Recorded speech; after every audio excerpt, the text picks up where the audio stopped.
How do you feel about the emergence of Kamala Harris as the Democratic nominee?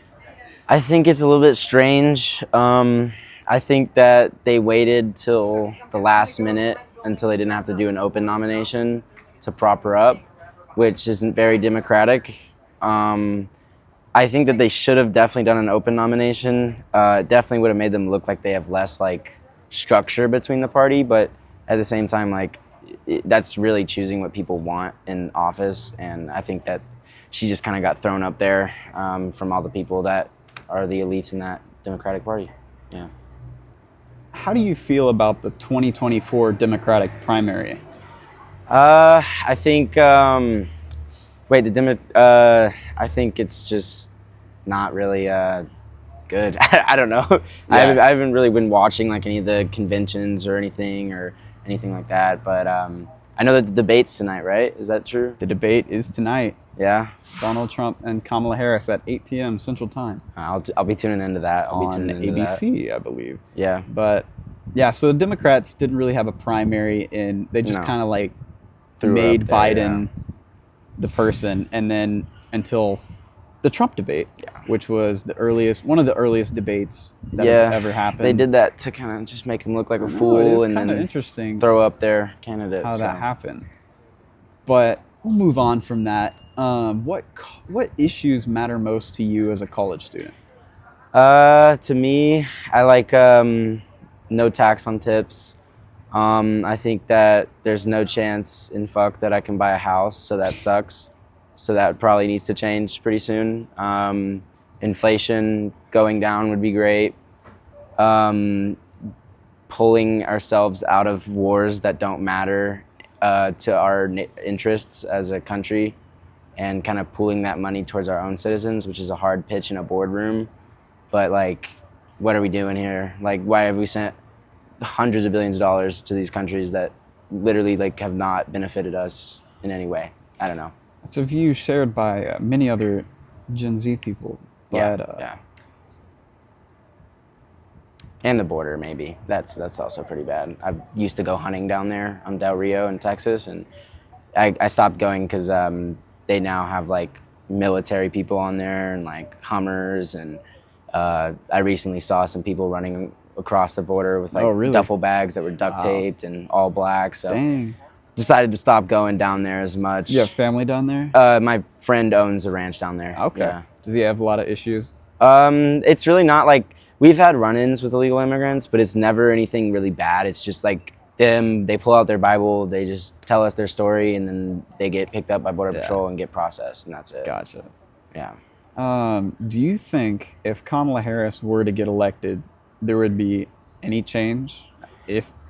I think that there would definitely be a lot of change, but not really maybe beneficial change. I know that she says that she wants to issue an executive order to get certain weapons out of American arm hands, but I think that would be really chaotic if she did that. And Biden even said that wasn't an executive order that they could legally issue. So I don't know if that would actually happen. I think that she would probably censor. I saw something about her censoring, wanting to censor information when it comes to social media, or regulate it. She said.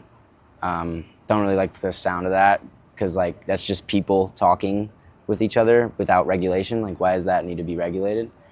But when it comes to her changing things, I don't think that she would handle wars very well. I think that the wars would prolong another 4 years. And I think that if anything, the stock market would continue to go down, NASDAQ would continue to go down. But who knows, maybe she would do some of the things that she says that with very little explanation. How do you see the war in Ukraine ending? I think that it should have. Well, first of all, I think that we are the reason that it's still happening in the first place. You can say Russia's the evil bad guy all you want, but at the end of the day, they opened up negotiations almost as soon as the war started. And if you actually look into it, we were the ones that went into those meetings and said to walk, basically. And I mean, Ukraine's doing fairly well right now, like that's for sure, because we've been giving them so much stuff. I mean, look, you've seen, I'm sure you've seen some of the videos online. It's just absolutely horrible. But if she gets elected, I think that the war would end. I mean, it'd probably just be Russia taking a certain percentage of Ukraine. I mean, because there's no denying that like they have seized certain areas, and It's a lot of land. it's just so much. It's gonna be so much more time if they actually fight to get those areas back against Russia. That's just throwing young men into the war with like zero experience. So I think they should just settle with what they have right now and just get it over with, bro. Do you think Trump would be in a better position to facilitate that negotiation? I think that he would definitely be in a better like situation to facilitate the negotiation when it comes to like handling Putin. I mean, we've seen them. I mean, like the saying, "Keep your enemies closer than your friends." I think that can definitely apply to like foreign relations. But yeah, I think he would definitely like handle it better. And even if you think like Kamala Harris would lay down, I think it'd be the opposite. Honestly, I think she would be urgent to prove that she's a strong Oh, yeah. leader because she's the first woman. I think she'd have like a sense of urgency to prove that she's not some bitch. Kind of like a Margaret Thatcher. Yeah, kind of like Yeah. that, where like it's like this urgency to like just put the hammer down and like throw more money into it and burn the fire larger. But yeah, I think Trump would probably handle it better. I mean, he has a better record with foreign relations and she has none, so safe bet, I guess.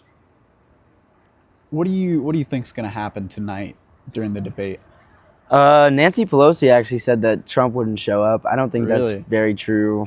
I think it's just going to be like, it's so sad how like the debates have gone from like respectable like conversations and policy driven to just like name calling and like what's your handicap, like Golf shit like that, bro. Like playing, I think it's going to be very similar to the Biden debate.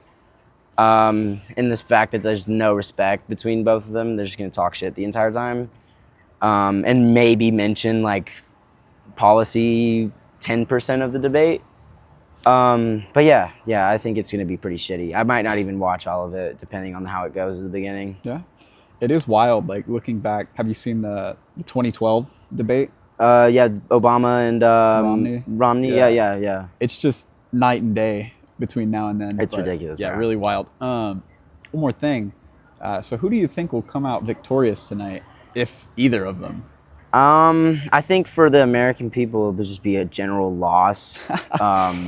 Just like it's like a spat in your face. Like it's just gonna be the same thing. Like and then at the end, probably it'll be like who loves Israel more. It'll just be dick sucking like the Zionists. So I don't know. I think in general, it's just gonna be a loss for our people. But like who actually wins the debate?